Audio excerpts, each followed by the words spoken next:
The fourth engineering crime is the Hemi-Tick. This is a pending class action lawsuit, Petro versus FCA US LLC, filed in the U.S. District Court for the District of Delaware. It covers every 2014 and newer Ram 1500, 2500, and 3500, plus the Dodge Charger, Challenger, Durango, Jeep Grand Cherokee, and Chrysler 300, equipped with the 5.7-liter Hemi, or the 6.4-liter Hemi 392. The lawsuit alleges that Stellantis equipped these engines with a cylinder deactivation system called MDS, the multi-displacement system. Like GM's AFM, the MDS uses special hydraulic lifters that can be locked out to shut down 4 cylinders for fuel economy. The complaint alleges these lifters fail prematurely, often before 100,000 miles. When they fail, they damage the camshaft, send metal shavings through the engine oil, and ultimately can cause complete engine failure. The plaintiffs make a striking argument in their filing. They contend that Hemi engines should last 200,000 miles, and valvetrain components should last more than 100,000 miles. They are not saying the engines are unreliable. They are saying they used to last, and they don't anymore.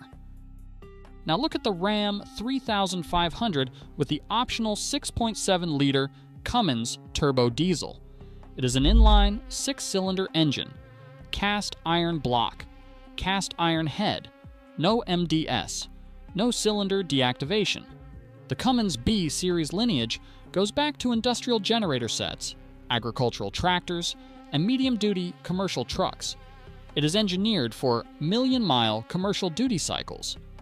The IC Cars 2000 to 25 data is decisive.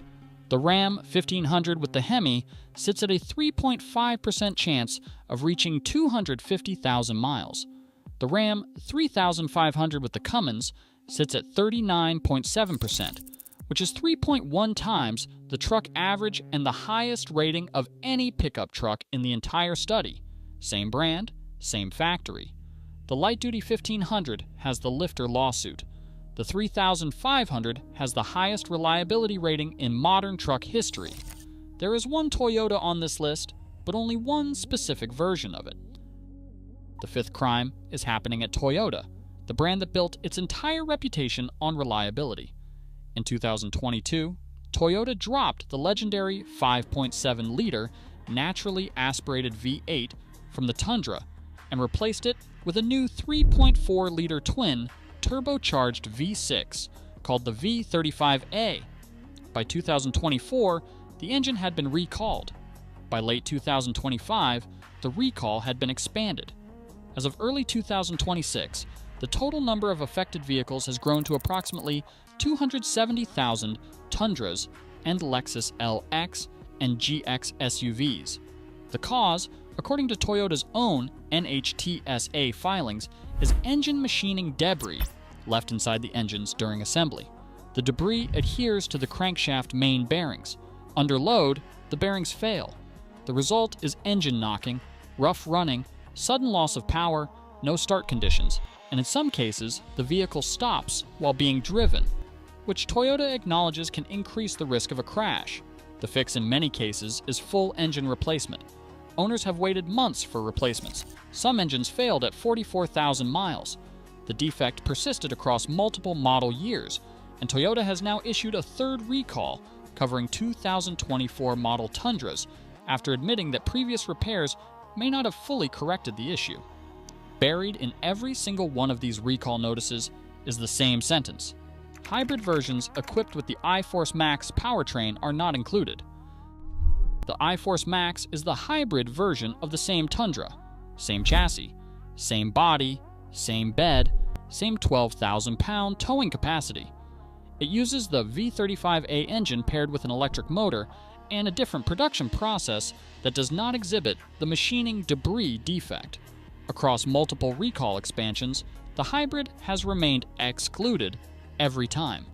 The Tundra overall sits at a 30.0% chance of reaching 250,000 miles in the IC Cars study, second only to the Ram 3500 among all trucks. But that figure includes the older 5.7-liter V8 fleet.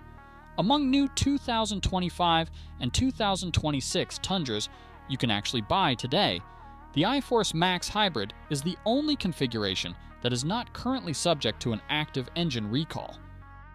So what is the solution? Look at the pattern. Every truck on this list is heavy, expensive, and commercially specified. They share 4 design choices: no cylinder deactivation, no high-pressure turbocharged small engines, no problematic 10-speed transmissions, and no aluminum block science experiments. The light-duty trucks you actually see in the showroom, the F-150, the Silverado 1500, the Sierra 1500, the Ram 1500, every single one has an active federal class action attached to either its engine or its transmission. Here's the strategy the smart money is using. If you can afford the heavy duty, buy the heavy duty. The 2500 and 3500 trim levels are where the engineering left the lawsuits behind. If you cannot afford a heavy-duty pickup, the Honda Ridgeline is the only light-duty survivor, and it is not a coincidence that Honda has not redesigned its engine philosophy since 2017. Avoid any 1500 class truck with cylinder deactivation. Avoid any sub-3-liter turbo engine bolted into a 5,000-pound vehicle. Avoid any 10-speed transmission paired with a 2017 to 2020 Ford Aluminum V8. Reject the touchscreen, the leather, the air suspension, and the active grille shutters. That is the truck with the lifter lawsuit. The ugly fleet spec heavy duty with vinyl floors and a single physical knob, that is the one your grandson will still be driving. Stop paying $70,000 for trucks designed to die at 120,000 miles.